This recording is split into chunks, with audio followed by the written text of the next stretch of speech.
Mamaearth का IPO निवेश के लिए खुल गया है। मामाअर्थ की पेरेंट कंपनी होनसा ने 1701 करोड़ रुपए का आईपीओ पेश किया है। इसमें कंपनी 365 करोड़ रुपए के नए शेयर जारी करेगी।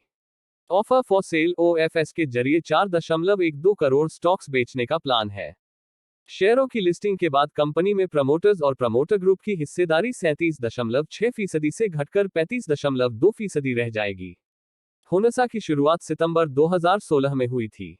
ये beauty and personal care BPC के लिए प्रोडक्ट्स बनाती है। कंपनी का फोकस टॉक्सिन फ्री और नेचुरल इनपुट्स वाले प्रोडक्ट्स बनाने पर रहा है।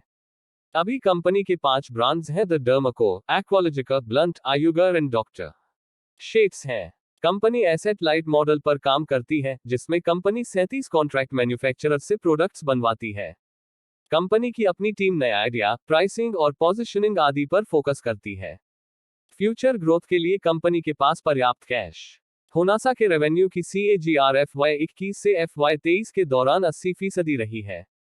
इस दौरान EBITDA में 9% गिरावट आई है। EBITDA मार्जिन भी गिरा है। यह FY21 में 6% था, जो FY23 में गिरकर 1.5% पर आ गया है। रेवेन्यू ग्रोथ में ऑफलाइन डिस्ट्रीब्यूशन चैनल का भी हाथ है। FY22 से कंपनी ने ऑफलाइन डिस्ट्रीब्यूशन चैनल की शुरुआत की है। कंपनी ने जो कर्ज लिए हैं, वे लंबी अवधि के हैं। इस पर शॉर्ट टर्म डेट सिर्फ 7 करोड़ रुपए का है। इसके पास नेट कैश 60 करोड़ रुपए है। इसमें बैंक डिपॉजिट भी शामिल है। इससे संकेत मिलता है कि कंपनी ग्रोथ के लिए भविष्य में इस कैश का इस्तेमाल कर सकती है। इससे कंपनी की बैलेंस शीट पर भी असर नहीं पड़ेगा। Beauty and personal care segment में पहले से कई कंपनी ने बिजनेस बढ़ाने के लिए कन्वर्टेबल प्रेफरेंस शेयरों के जरिए पूंजी जुटाई है। इसकी वैल्यू 1954 करोड़ रुपए है। FY21 कंपनी का कुल लॉस 1765 करोड़ रुपए रहने से इसका नेटवर्थ निगेटिव हो गया था। Beauty and personal care BPC space में कई कंपनियां मौजूद हैं। इनके प्रोडक्ट्स भी एक जैसे हैं। ज्यादातर टॉक्सिन फ्री और नेचुरल प्रोडक्ट्स का दावा करती हैं। इस बिजनेस सेगमेंट में एंट्री मुश्किल नहीं है, इसलिए कंपनियों के बीच प्रतियोगिता काफी ज्यादा है। ऐसे में आने वाले समय में प्रॉफिटेबल ब्रांड्स खड़े करना बनाना आसान नहीं है। कम ऑपरेटिंग मार्जिन बड़ी प्रॉब्लम। रिलायंस रिटेल और टाटा क्लिक पैलेट ने भी BPC में एंट्री ली है। दोनों के पास पैसे की कोई कमी नहीं है। ये दोनों इस सेगमेंट की कंपनियों का बेहतर मुकाबला कर सकती हैं। उधर नायका भी अपने ब्रांड्स के तहत कई BPC प्रोडक्ट्स लॉन्च कर रही है।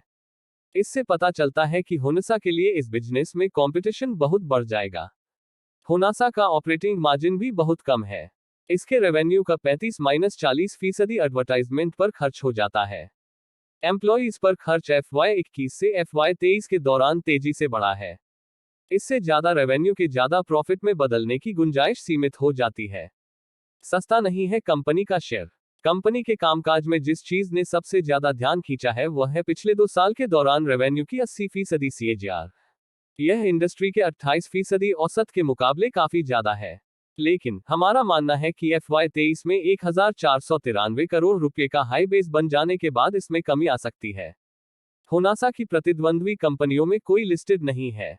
कंपनी ने शेयर के ऊपरी प्राइस बैंड यानी 324 रुपए पर इसकी वैल्यूएशन FY23 में एफ सेल्स की 7 गुना नजर आती है। हमारा मानना है कि कंपनी के कमजोर मार्जिन को देखते हुए ये ज्यादा है। कंपनी के ब्रांड्स अभी बहुत लोकप्रिय नहीं है, जिससे इसे एडवर्टाइजमेंट पर ज्यादा खर्च जारी रखना होगा। इसलिए इस IPO में निवेश करने से पहले इन्वेस्टर्स को अच्छी तरह विचार कर लेना जरूरी है।